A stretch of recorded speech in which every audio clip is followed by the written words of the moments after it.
What's up, JTV? My name is Tim. Today we are going to cover the King Arms Colt M4 once again. This is going to be the last video in the series covering the King Arms Colt M4. This is a brand new product to the airsoft industry, as you know, and since it is brand new, we like to play around with it a lot to familiarize ourselves with it here at Airsoft GI. And once we come across new information, we like to hand that over to you. So we've discovered some interesting things about the muzzle velocity and the rate of fire on this gun, and we think that it's pertinent that you realize this. So, with regards to the muzzle velocity, it is a variable muzzle velocity. Like I said, you can change the FPS on this gun depending on where you play, the rules, etc.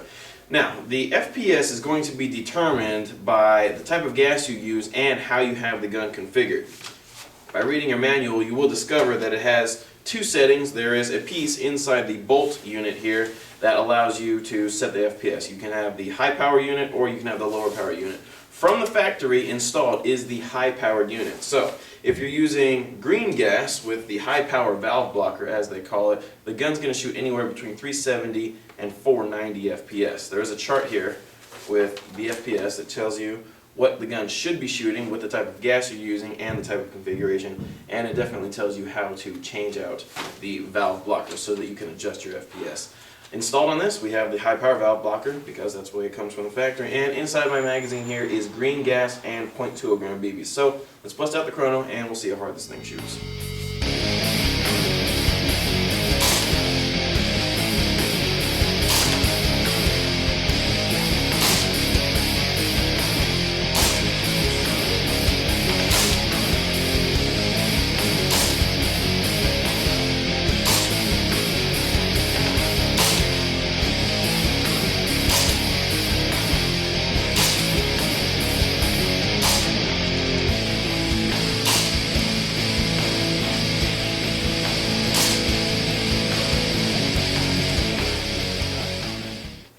Alrighty, now 470 FPS with a 20 gram BB is way more than any field is going to allow you to play at with that type of muzzle velocity. At least I would hope so, if they're considered about safety at all.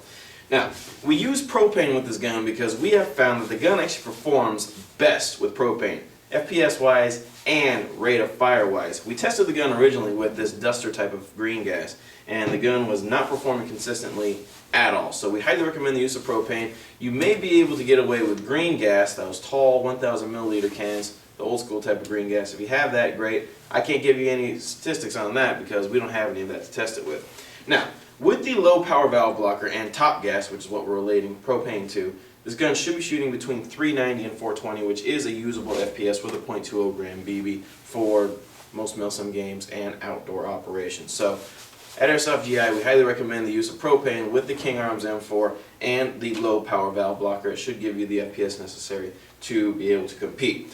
Now, that pretty much takes care of everything with the FPS. The only other suggestion I have for you is that if you plan to change your valve blocker, which I highly recommend if you're using propane, follow the directions carefully. They're very easy to read. There's a lot of pictures to show you exactly what you need to do. It's not hard to disassemble the bolt assembly, but you need to have the right tools. A lot of the pieces are very small, and you're going to need very small tools to do the operation properly.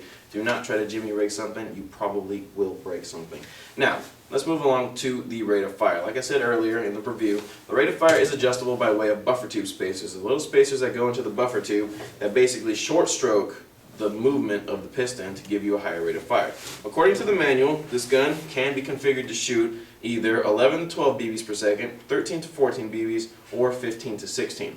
Now, if the gun is shooting 11 to 12 BBs per second, the bolt will lock back when the magazine has been expended, but if it shoots any more than that, the bolt will not lock back. From the factory, King Arms have arranged it so that the gun shoots 13 to 14 BBs per second, which means that the bolt will not lock back once the magazine has been expended. Now, just to test to see if this chart is accurate, I have all of the buffer tube spacers installed, which means the gun should be shooting 15 to 16 BBs per second. We are going to test that right now.